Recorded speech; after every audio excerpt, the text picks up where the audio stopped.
Okay, well here I am. I'm in Rhyl actually, and I'm here talking to another one of our British skating legends, Danny Kelly, and who was. We'll get back around to his World Championship all them years ago. But first and foremost, Dan, for the benefit of the people who are going to watch this, is tell me where and when you were born. Birmingham, 21st of the 4th, 39. So whereabouts in Brum? Whereabouts in Birmingham? Small Heath. Oh, are you born in Small Heath? Oh, right, so yeah, just round the corner from the old man then. I got told off for saying the old man actually. My dad, I should say. So, how did you get into roller skating? I can't remember, it's just something it just happened, basically. You were telling me earlier about the story about you used to go to church and then you used to sneak off to go to the rink. Yeah, I can say it now. You can say it, but trust me, yeah, your old man won't see this one. So. Well, I mean, the thing is, to get a longer session, for training, I used to bunk off from church. The church, I used to go up a road and turn right for the church, or left for the skating. So I used to lean to the left rather more than right. Was that the embassy, was it? Yeah. The embassy in Walford Road. Mm. Yeah. So do you remember when you, although you used to go skating quite a bit, do you remember when you actually thought you were going to start to race? Do you remember how that came about? I know. My earliest recollections, I had an old pair of skates, strap on, steel wheels, and the axles I used to break 2 or 3 every night I went out. So it was 2 or 3 times I fell over because the wheels went whichever way. And I got in pally with the instructor at school, and he got me the rods and the dies. Yeah. And he just, instead of doing woodwork, he let me do my axles. Really? To cut my own axles cylinder, dye the ends for the nuts, Yeah. and wear them out. Oh, really? I used to use 2 or 3 a night. I used to go out every night on my skates. And was that on the streets, was it? Yeah. Yeah? Mm. And steel wheels? Yeah. Your feet must have been in ribbons. Oh yes. But then it just somebody said, why don't you go down Walford Road? And I went down there and had a look at it, and that took off from there then. So by the time you come to go to the embassy then, you'd done a bit of skating around the streets. Yeah. Was it quite popular then? Was it? Was there a load of kids that just... I was the only one round the house. Oh, was you? Not Yeah. the only one mad enough. You're ducking cars and dogs all the time. So when you went down Walford Road then, can you remember how long it was before you decided you were going to join a speed club, or how did that come about? I used to go down once or twice a week, and it got quite good. I got reasonably round, skating on it, and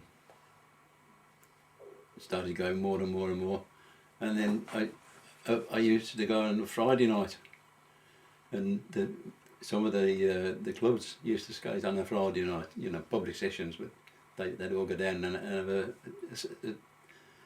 speed session halfway through, and I'd go around with them. And then somebody asked me, did I want to join? Really, yeah. And was the Midland? I know you joined. I know you was a member of the Midland Club. Was it the Midland Club that you joined? Was it at that time? Because I know there was the, like you say, the old enemy, the Birmingham Club. And I know like the embassy was like but there was a couple of clubs using that thing, Midland and. To be honest, I can't remember whether I joined. I think I may have joined the Midland. Yeah. And they were looking for members anyway. Right. And they must have been watching who was going round, and picked you out and asked. Yeah. What you like. I was going to say, because when I look back through the record books I think it looked like you joined the NSA in 1956. Yeah. So that would have made you 17, I think. Mm. But 56 was round about the same sort of time that the Midland Club had formed. So like you say, so it's quite a young club then. Oh yeah, yeah. But they were just starting out. So, really? They were asking people, did you want to go? Did you think you were good enough and all this stuff? Right, okay. Or they'd say, we think you could get away with it. yeah. And of course, one of the top skaters there was Les Woodley, Yeah, who'd been. How'd you get on with Les? brilliant. Yeah, good lad. Yeah, was he all right? Was Mm. he? Yeah, I mean, like, did he coach the club, or I think, I don't know. I think the club coached itself. You Right, know, okay. you learn from watching others. right? You know, you're either skating behind them or skating behind somebody else is better than you anyway, and you pick it up from there. So, can you? I mean, can you remember much about the training sessions though at all with Midland? I mean, you know. They were hard. That was definitely a hard job. Yeah. You knew you'd done it when you were finished. Yeah. How often did you train in them days? We were always training. You know, I was either down on a session or down training or out on my bike. Really? You know, it was a continual circle. Was the train when you skated training then? Was it always the embassy, or did you do some road skating or what? Because I know later on there was roads and stuff. They've started to use the factory centre at where was it? Kings Norton. Kings Norton. Yeah. Yeah. That was good. That was good training. That was. Yeah, it was a bit of a downhill and an uphill, weren't there? I see that. I remember that. I remember going there as a kid. The uphill was all right. It was the downhill you had trouble with. You know, getting around the corner at the bottom. It was an adverse camber, wasn't it? Yeah. Yeah. I always remember my dad saying that actually that when they went to racing like Wetron and stuff, is that with the that helped. That adverse camber really helped. Yeah. So yeah. But at the time you wouldn't know that. Yeah, no, he wouldn't know. I mean, You used to curse every corner going down. so you tell me about the skates. I know. I mean, skates have moved on now. We've got inlines and things, but in the days of just towards the end of the quad skates, we had these quick release click axles, which we've seen on some of these skates. So before that, though, what did you have? How did you change your wheels? You had to stop and take the nuts off. Oh, really? Yeah. It was as simple as that. Really. So when you raced, what wheels did you use? Because I know was it wooden wheels? For a few years, it was the wooden wheels. Yeah. Right. Yeah. Okay. So if you've got 56 out of the way, you've joined the NSA, and then you're making quite a name for yourself. I imagine quite early, because it wasn't long before you was called up for the Worlds and Euros. But domestically, can you remember your first race? There's too many of them to remember any particular one. Yeah, you don't remember. No. You don't remember which was your first one. The one that you first thought, I'm gonna.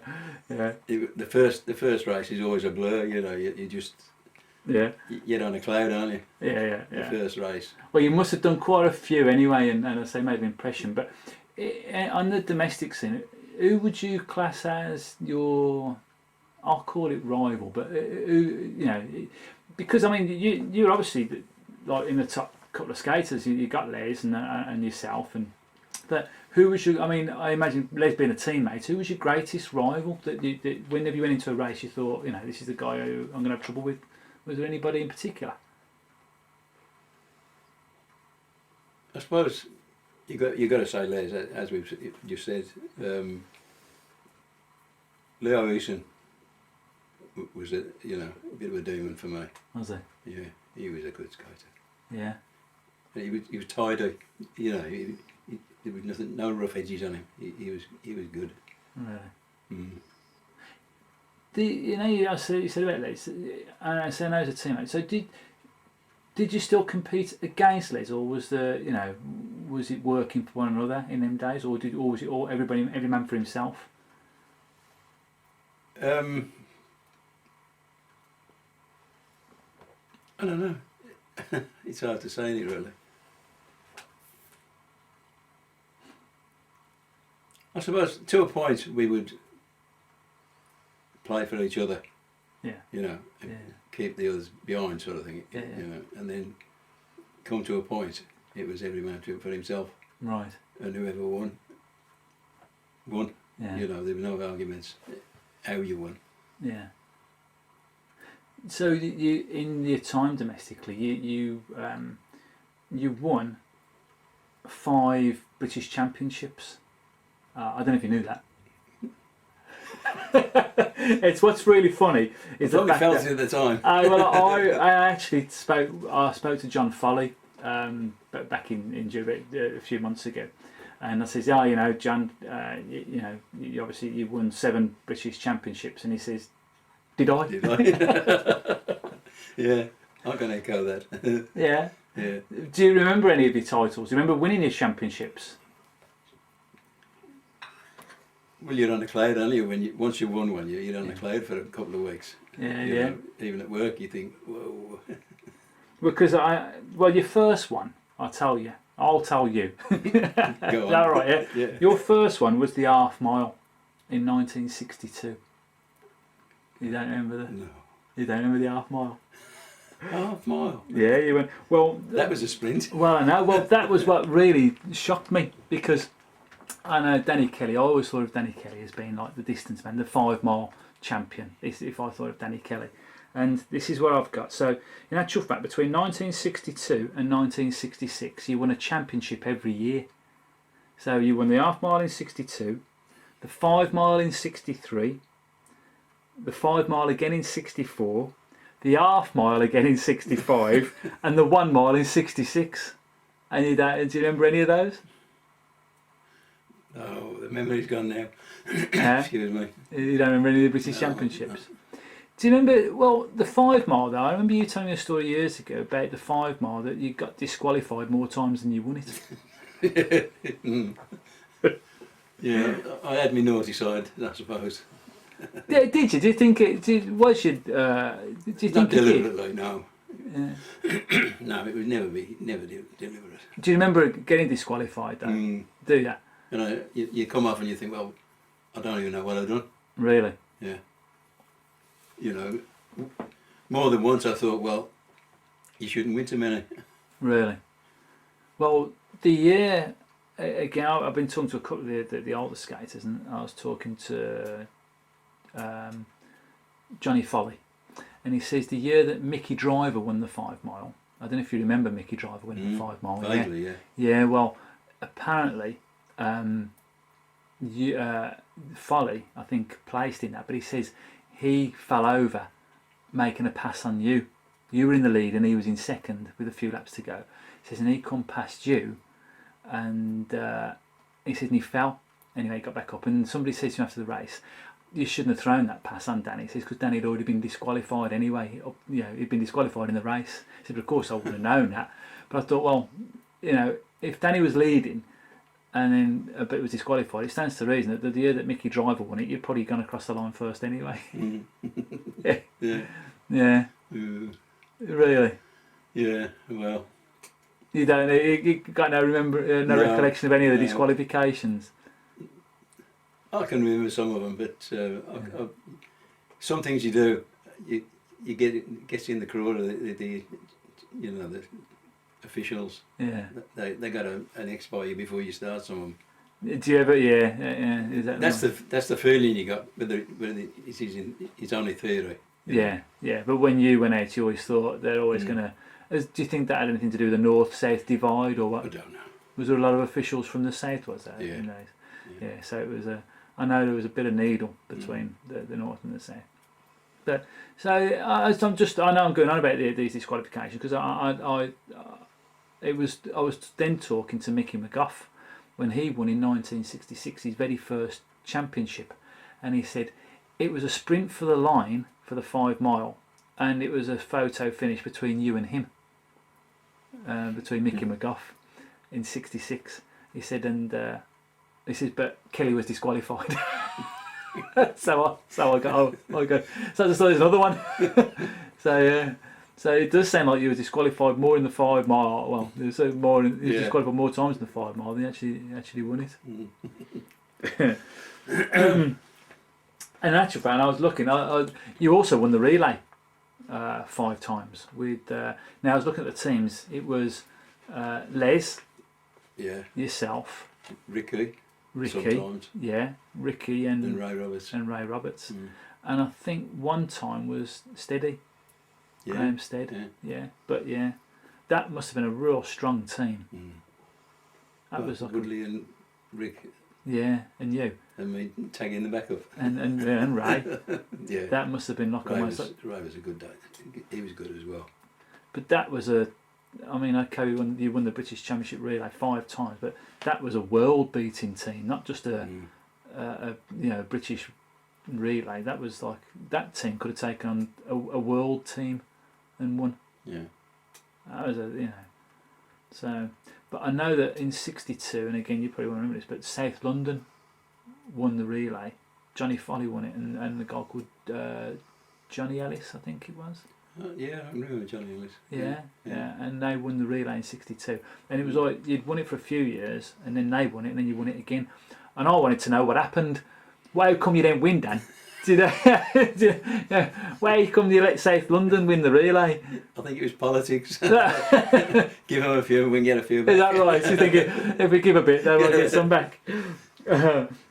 So, can you think of any domestic race that you did that stands out for you? Is there any? I mean, because your career went on for as I said, it's like a good 10 years. But was there any race you remember at the embassy that you remember some specific detail of? Or? No. Really? I just enjoyed it all. Did you? You know, it was the thrill of it, really. You know. You never found it a chore? Training was a chore. Was it? But the actual racing, you're there for a purpose. You Yeah. know, training's just something that gets you there. Yeah. I'm glad you said that actually, because I used to find training a chore, and I was also guilty that I didn't enjoy it. Yeah, many a times I've just stood up and let them go in training. Yeah. A bit lazy. Really? I thought, well, I'll go out on my bike this afternoon and make it up. When I was talking again at John Foley, we were talking about you actually. Well, we were talking about the different skaters, and we were talking about you and Les, and how he described you, and he didn't mean this in a bad sort of way, but he says Danny was quite a laid back character in terms of he went into the racing, and if he won, he won. If he didn't, he didn't. Les was quite an intense sort of character, who everything was geared around the race, and and analysed everything. Is that a fair reflection, do you think? Of Les? Yeah. Yeah. He was there for a purpose, Yeah. But he was never dirty. He was always clean. Yeah. But he let you know he was either going to win, he's going to be second. Really? Mm. Really? Yeah. Yeah. In what way? He always had the attitude. It's the right attitude. Yeah, I think. yeah. If you're going to win, you've got to know you're going to win. Yeah. Yeah. And you let people know that. Mm. And what about yourself? How would you describe your attitude? Do your best. come out in one piece. Yeah. Yeah. Did you ever skate internationally with Les? I think I did. Didn't we go to Pinello Ligure? You're right. Oh, was he in the? He? I'm sure he was. He could have been. He could have been. I'm not sure. I'll The tell old you. memory's I'll, gone. I'll have a look in a bit. The old memory's gone. So, what was it like being part of the Midland Club? It was good. Yeah. It was a bit laid back, but the business end come up whenever we got there. But basically it was a fun time. Really? Ever any rucks? Ever any? No. It was always quite a close knit club. So, do you remember when the Mecca opened at Spring Hill? Mm. Do you? What was that like? It must have been a bit of a godsend for you, really, wasn't it? What was the Mecca like to skate on compared to the Embassy? You couldn't compare it because of the size. Really? As soon as you got out of the corner, you got into the next one. Yeah. So you preferred the Embassy? Mm. Oh yeah. You could let yourself go there. Yeah. You could go into the bends faster than you usually go, knowing you're going to get around because of the width. Right. So the Mecca was quite a small rink. Mm. Right. Yeah. Because it used to be an ice rink. Yeah. I think before that. Yeah, I've been down there when it was an ice rink. Really? Mm. It's been knocked down now, I think. It was Bristol. No, Lincoln Street Motors, I think, at one stage. But yeah, I know the Maple Floor is there, but they've knocked that down. I actually worked there Where? At the skating rink. Oh, I read that. Was that the Mecca? Yeah. Yeah, I read that last Yeah, night as it happened. Mm. I was just looking up on the internet something, and your name came up. Apparently, you used to walk around in a gorilla suit. Skate round in a gorilla suit. Would you? And What was And that? a doodah. Yeah. And a floor manager. Really? Yeah. And what? And that was your what suit was it? Yeah. That was your uniform, a gorilla suit. You must have been cooking. No, not a gorilla suit. I was saying. That's what they mean by gorilla suit, is it? Yeah. I thought it was a gorilla suit. No. I thought you got the old 30 head on, and that's when I read it.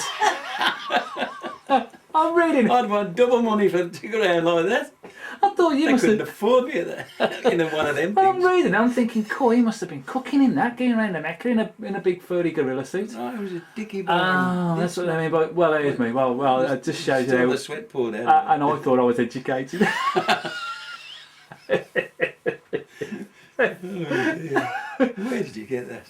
Yeah, I read it last night. I read it last night. I thought Danny Kelly in a gorilla suit. That must have been a sight for sore eyes. How do you know it was him? Oh dear. So, my dad always used to tell me a story where a lot of the club got banned. There was a big fight once. And I don't know if it was with I the can fans. remember it. I can remember something like that. Kicked I off. can't remember what it was about now. But yeah, you know, we were always ready for anything that kicked off. But we didn't instigate any of it. Well, of course not. You know, No. if they wanted it, they got it. That was it, yeah. Oh, the Midland Club. Yeah, I just remember because he said, he used to say to me, he said, "Oh, round about that time is when a lot of people walked away from the sport, you know." And I think he was talking about people like yourself and Leon and Les, and you know, and it just, you know, people walked away. But he seemed to think, or he weren't sure, but he seemed to think he didn't know if it was anything to do with, there was this big fight and everybody got banned, and then they just went, oh, we can't be bothered, and walked away. But that's not how you recall it now.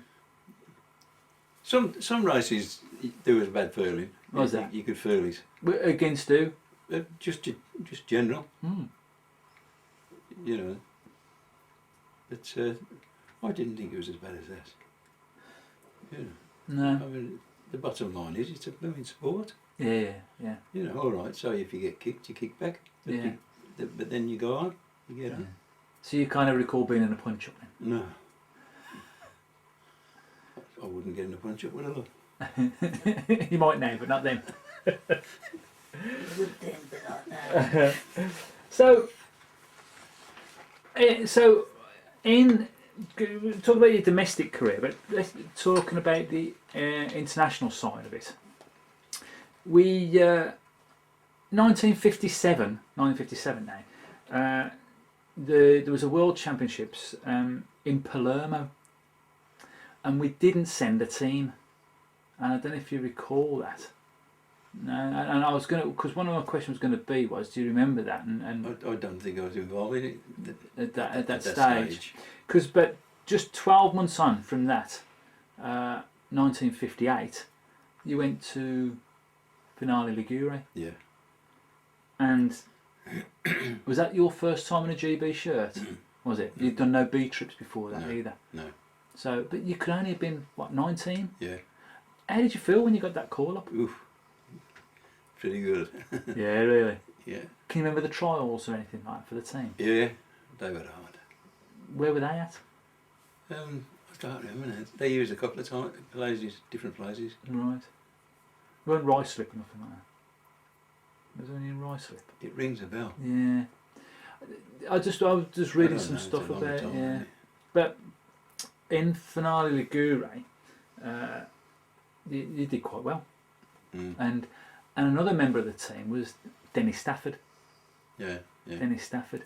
Well, I don't know if you know it, but Dennis is the grandfather of my two kids. Oh. Yeah. So Dennis has passed away now. Mm. He passed away 10 years ago now. What do you remember of Dennis as a skater?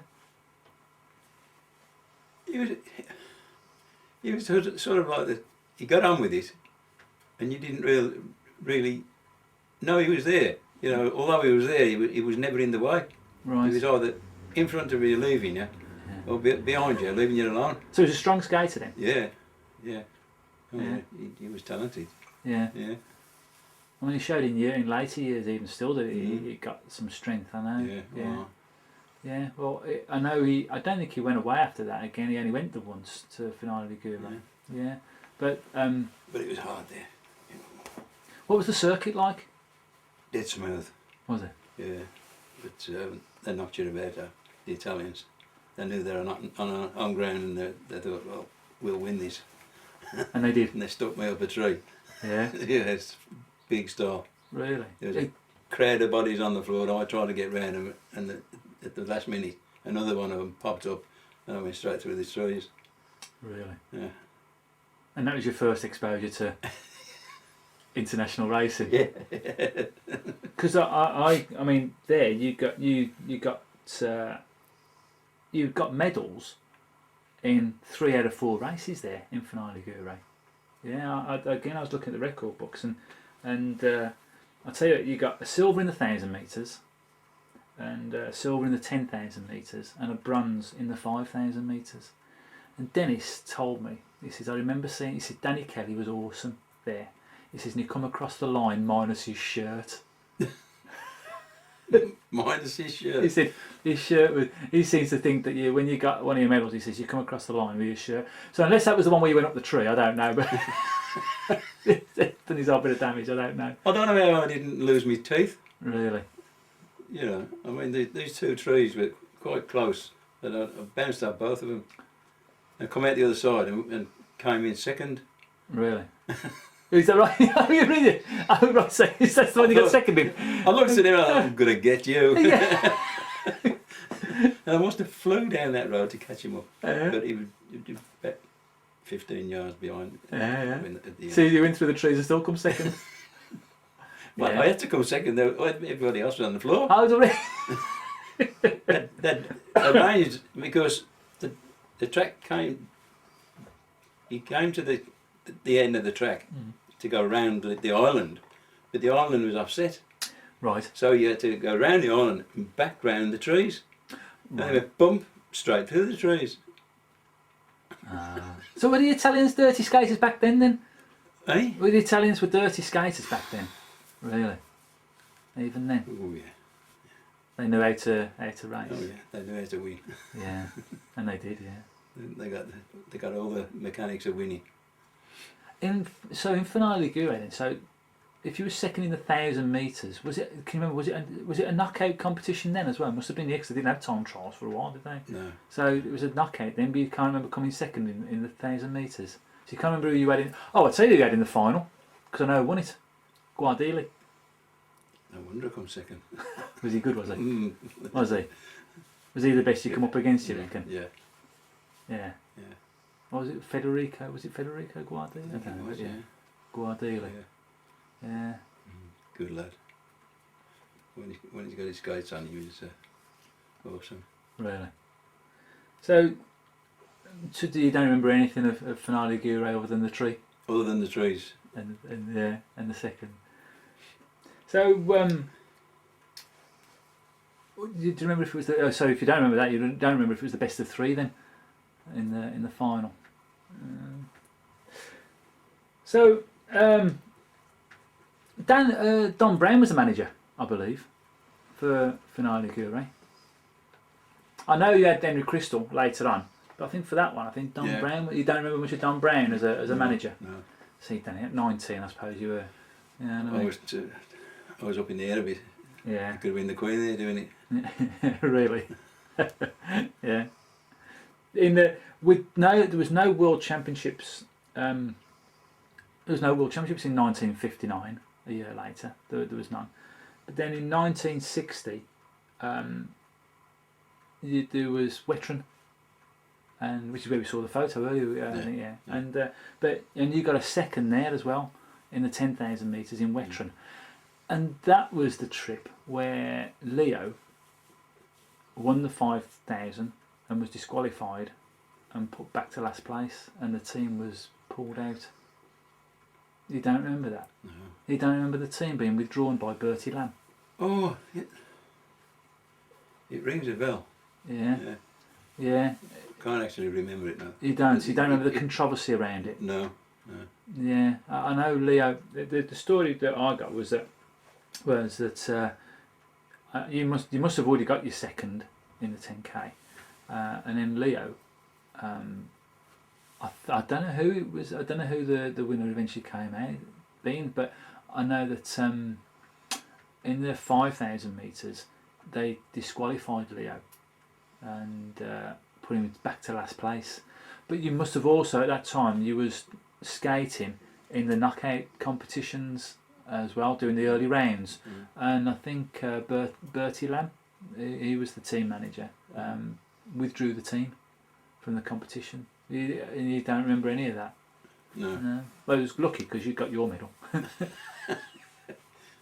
Yeah. But I mean, I can't even remember the reasons for him pulling him out. You know, disqualifying him because he wasn't that sort of skater. He wasn't. No. So you wouldn't so you don't know, you can't remember whether you agreed with that decision or not at the time, or you don't know much. Well, at the time I wouldn't have agreed with it anyway because it was Leo. Yeah, right. You wouldn't have agreed with the disqualification, but would you have, if they were to say, right, Leo's got disqualified, we don't agree with it, we're going to withdraw the team? Do you think that would you have agreed with that? Do you think? I think so. Yeah. Yeah, you'd have gone. Yeah, I'm with on that. the same grounds. Really? Who it was. Really? Mm. Yeah. If he was one of the others or myself, who was a bit, you Yeah. can't do that to me, wallop. Yeah. But Leo weren't like that. He weren't. He was a clean skater, was he, Leo? So, well, I don't know if you know, but on the back of that event that happened in 1961, whilst there was a World Championships, there was the track was in Volterra in Italy, and the road was in Gujan-Mestras in France in 61, and we didn't send a team to either because we were still in protest from the previous year. Yeah. So we so you'd missed out. So although you went in 58 and got medals, no Worlds in 59, 60 you went and got medals, and then got pulled out there, got withdrawn. 61 we never sent a team, but then in 62 it saw Henry Crystal take over for the first time, and that was Venice. So and Les Woodley got bronze in Venice, and Chloe got a second place in Venice. Do you remember anything of Venice at all, at the racing? It was a good place to race. This was the Lido, wasn't it, on the island? Yeah. What was it, a rink? No, around the streets. Oh, was it? Yeah, but it was good. It was a good surface. Really? Yeah. Do you remember anything of your races there? Yeah. Oh, it was. It's not so much the races as you was racing, but you were taking in what was around you to a point. Really? Yeah. Because it's so picturesque. Around the towns. I mean, the actual. I'm sure it was a fish market, where the actual, or part of it, right, where the actual race went round it, the building. Oh, okay. Oh, yeah. Right. Okay, in Venice. Yeah. Yeah. So yeah. And the one race I done in the sprintsman, I think, and I was in front, and this geezer come one of the Italians come alongside me, and I looked at him, he weren't looking where he's going, he was glazed that he was going to go around that corner, right, regardless of what was there or who was there. Yeah, he's going through that corner, and I just ploughed on, and he run into me. He just ran straight in the back of me. Really? Yeah. You don't know who that was? Can't remember. But he was either totally endorsed in what he's doing, or he was on so much. Oh, really? Yeah. Do you think there was back then? Do you think people were on juice back then? I don't know. Was he ever spoken about? No. Nobody ever thought. It was silly, really, mentioning it then. But no, but yeah, I know his mind was. It was obviously in another place. Yeah. That corner's mine. Yeah. Right. Yeah, because I think I don't think you picked up anything in Venice results-wise. I think you know what I mean. I won't say mediocre because that's a bit unfair, but in terms of what you'd done at the previous World Championships, you didn't get any medals, put it that way. You know, but I know Les did. I know Les and Chloe got. As I said, Chloe got silver as well. So you know, so Britain was still on the map, if you like. Yeah. You know, I mean, it must have been a golden era really for British skating.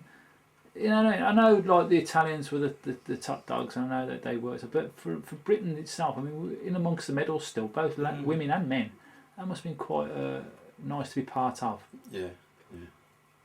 When they started, you know, that everybody started to improvements all around, you know, and we started pulling back some of the better times. Really. Yeah. Excellent. And it all went fair, you know, it went fair then. Well, in 1963, we get to 63. Now, I don't know how much you're going to remember of this, but September, it was in September in Nantes, in France. You've got, well, your results in the other races, unlike Finale Ligure, where you'd got medals in 3 distances, and then your 4th distance was, I don't know, 15, 16, something like that.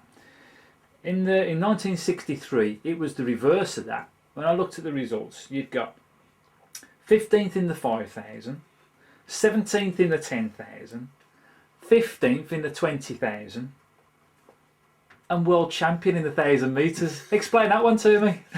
Saving myself. Go for the big one, stay Why not? Why not? One's better than none. Absolutely, yeah.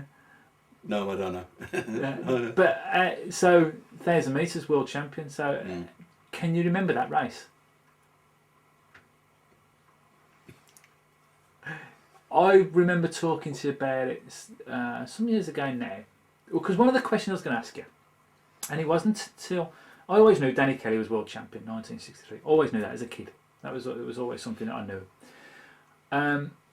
What I didn't know till much later was that the final was you and Leo in the 1,000 metres, and it was you and Leo. You don't remember that? No. You don't remember it was you and Leo? No. Yeah, and when I spoke to you, I'd spoken to you about it, and Leo has already won the 10,000. Leo had won the 10,000 metres in France, and you says to me, he will tell you, or people will tell you, that Leo gave me the championship in the final. He gave it me because he'd got one, so he gave it me. He says, and you told me, but I knocked out Guardili in the semi-final. So you know what I mean. So regardless of what happened in the final, I had beaten the man who was the one to beat in the semi-final. Yeah. So regardless of what happened in the final between me and Leo, that was what, you know, I beat Guardili.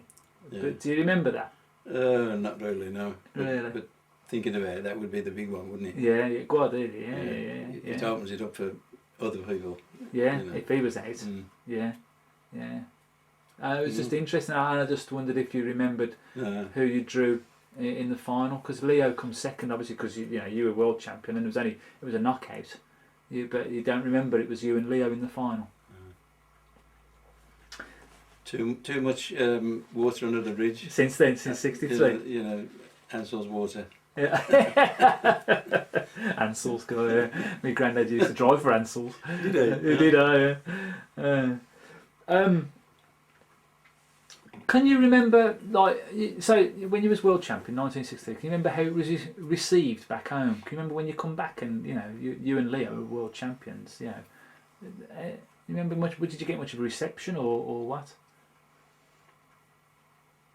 No, I can't remember.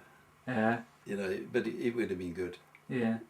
I'd like to go back again and do it again. Would you? Yeah. Would you really like to? Just do the coming home bit. Really? That'd do, man. Your mum was over the moon, weren't you? Yeah. Oh, my mum. She had a portrait of you done. Yeah. She was really over the moon. So, can you remember how you felt when you won? Well, Can you? I know, you're always going to be elated. Yeah, like but that, can you? I mean, can you remember Can you remember standing on the rostrum? Can you remember getting your shirt and your medal? Can you remember all that? Vaguely. Bits of it. Yeah. Yeah. It's, that's what you're there for, isn't it? But I've never seen any photographs of it. No? I've never seen any photographs of your presentation or of 1963. Yeah, no, never seen them. I'm sure that's the one we've got in our life.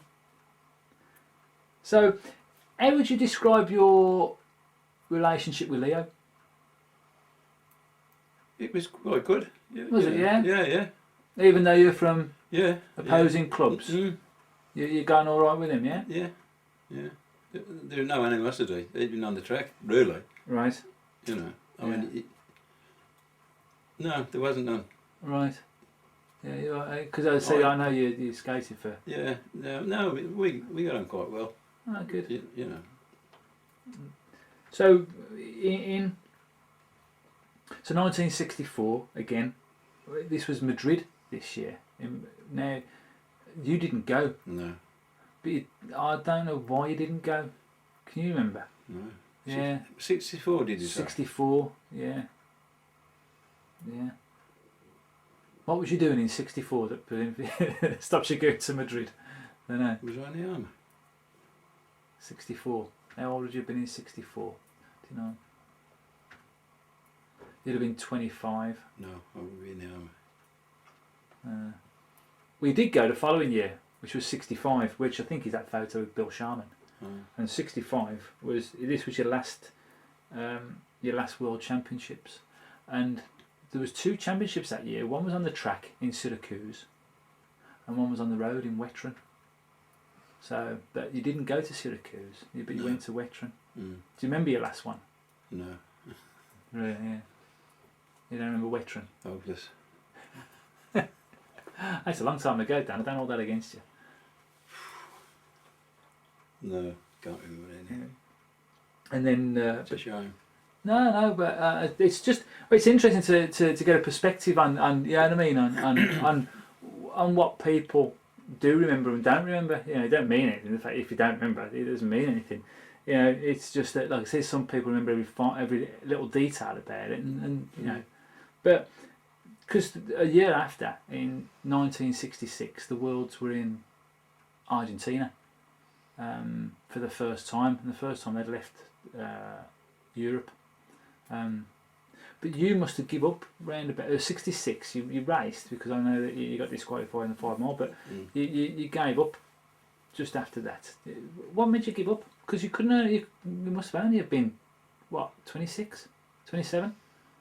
Well, what made you give up skating? Just like that, really. Don't know.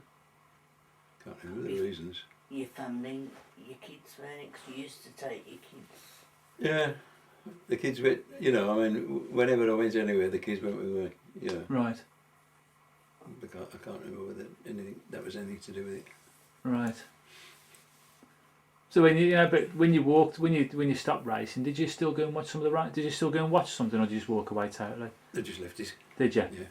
Yeah. But was you disillusioned with it, or I don't know. because I know you got I remember you saying like you got disqualified that many times in the 5 mile. You thought, I can't even put my skates on without them disqualifying me, like. But I did, and I remember you saying you were a bit disillusioned by that. But was that a reason for hanging them up and walking away?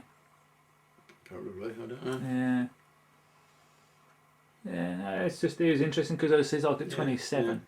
That still seems quite a young age, really, to take a step off the track and go and do something else. What did you do with yourself? Nothing. You've carried.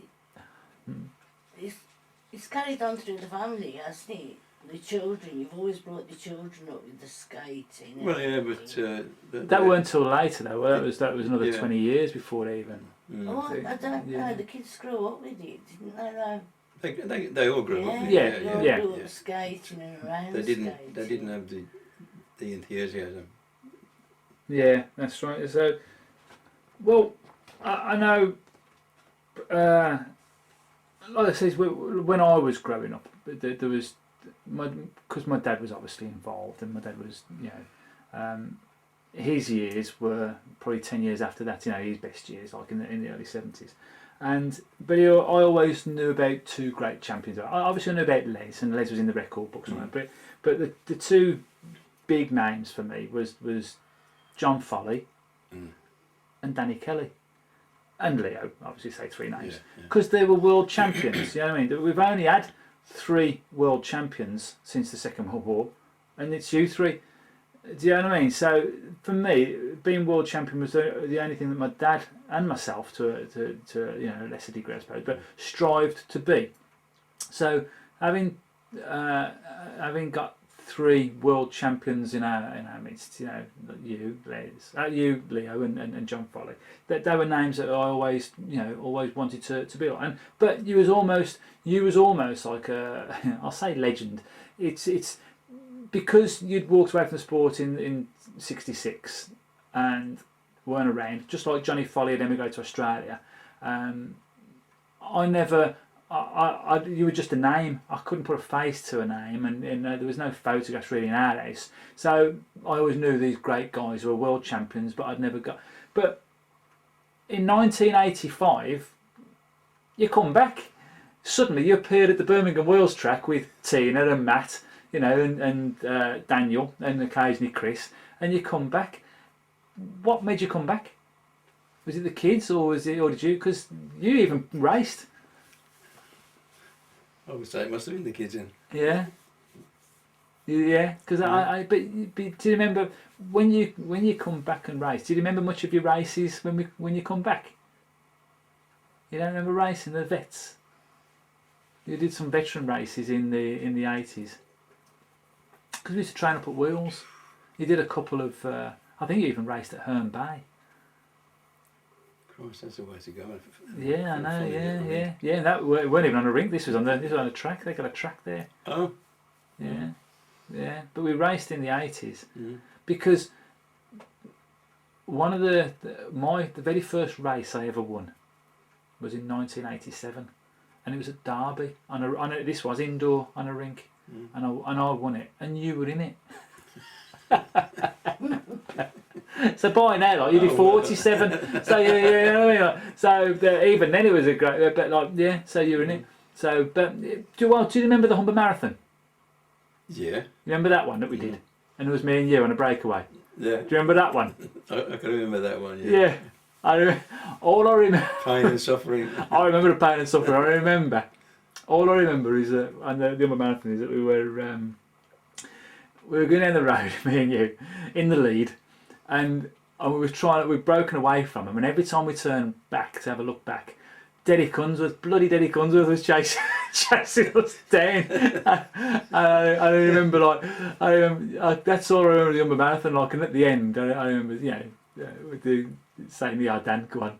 I've done my bit. I've done 26 miles at the front, but you're sitting on my back, you bugger. Now you can have this one for me. Yeah. I remember, I just saw the medal earlier, the Humber Marathon, that was, and we had them big red wheels, big boys they were called, big red wheels, really, that was I think that was one of the highlights of my career, was pulling Danny Kelly round for 26 miles, for 2 hours, the Humber Marathon, But you don't remember any other races then? Very few. Yeah, there was very few. To be fair, I think I counted 7. But that's what I counted. But and remember you falling over and breaking your collarbone at Wheels, and then obviously you had to stop for a bit, and then you come back and started training again. But then you fell and didn't you break the other side? And that was it then, really, wasn't it? I think it was. Didn't they say something that if there was danger of I thought your sternum collapsing. I thought you told me or something like that. Do you remember falling? Do you remember falling at Wheels? Yeah. I think it was the same place. Off the bend. I remember you going. I think my dad took you to hospital actually, but I remember you. The second time I took myself. I think the first time I took myself. Yeah, possibly, yeah. I drove the car into town. Yeah. And then I know the second time I remember I vaguely remember my dad taking you up there. You'd fell and done it off the bend. You come off the bend high, and hit the grass. And went, Yeah, I just went straight. yeah, I was running along the edge. I can remember that one because it yeah, bloody hurt. yeah. I bet, yeah, And doing my best to stay on the track. yeah, The forces take it, don't they? yeah, And I went yeah. big style, hit the grass, Yeah. I don't know. nose dive. But you had trouble with the one collarbone. This one now, A bit he's tender. like that now. Yeah, it's knitted. This one went completely straight, Okay. end to end, Yeah. perfect. Yeah. That was Yeah. the first one. Yeah. This yeah. is the second one. And I remember you saying at the time is that like you'd raced for all them years, never had a broken bone in your body, and then you come back. Then and nearly back. killed myself. Yeah, nearly killed yourself. Yeah, twice. Yeah. Yeah. How did you feel about your kids skating? You know, Matt and Tina and that. You know, when they got into it, did you encourage it, or were you, you know? Yeah. Yeah. Was you pleased that they'd got into it? Well, I suppose I was. Yeah. It was inevitable, really. You know, that they'd follow it. Yeah, you think so, yeah. Yeah. And then they took a It's break. a shame that they packed it in now. Yeah, I think so. Yeah. I mean, when you think, I mean, all four of them, put the skates on Yeah. at some stage, and Chris was fairly quick as well. You know what I mean? Is that? But He had to be with him legs. He got the longest leg on the track. well, it was. I mean, when I saw Matt, and Matt was only a babby, like in the late '80s, and then he come up the track, with his two kids, a man, and he's got Jack and Lucy now. And what do you think about them doing it? You're over the moon, ain't you? Jack and Lucy, Yeah. having a go. Yeah. Yeah, you'll have to come down and watch them. Well, you went to the one here, didn't you? But your heart's still there. Yeah. Yeah. You'd love to get his skates back on. Well, yeah. Well, I know you got a few issues with your feet and stuff. So yeah. So what have you been up to since you called it a day? I know. Well, I know you're here in Rhyl. Hey, how did you get to Rhyl? Yeah. Why Rhyl? Why not? Yeah. I don't mean national service here. Is that what it was? I've It done was the 2 here or years here. Australia, wasn't Eh? it? It was here or Australia. Yeah. Yeah. But no, it's great round here. Yeah. I love it.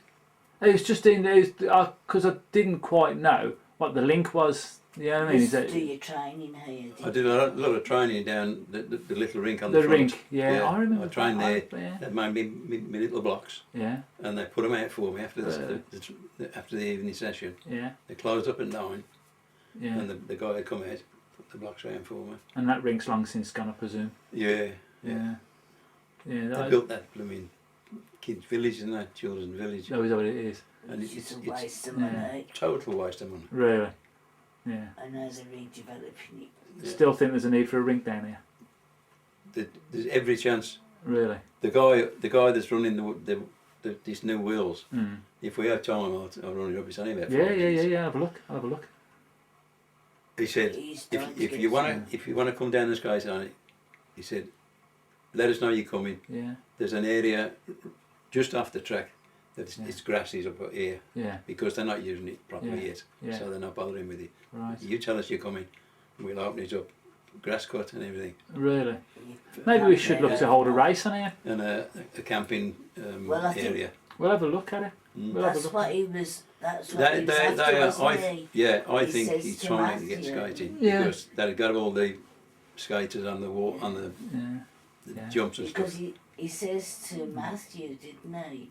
Would they be interested in coming somewhere like this? Because like Matthew was saying that they go to London Yeah. Take Park. to race, but London won't come to Birmingham.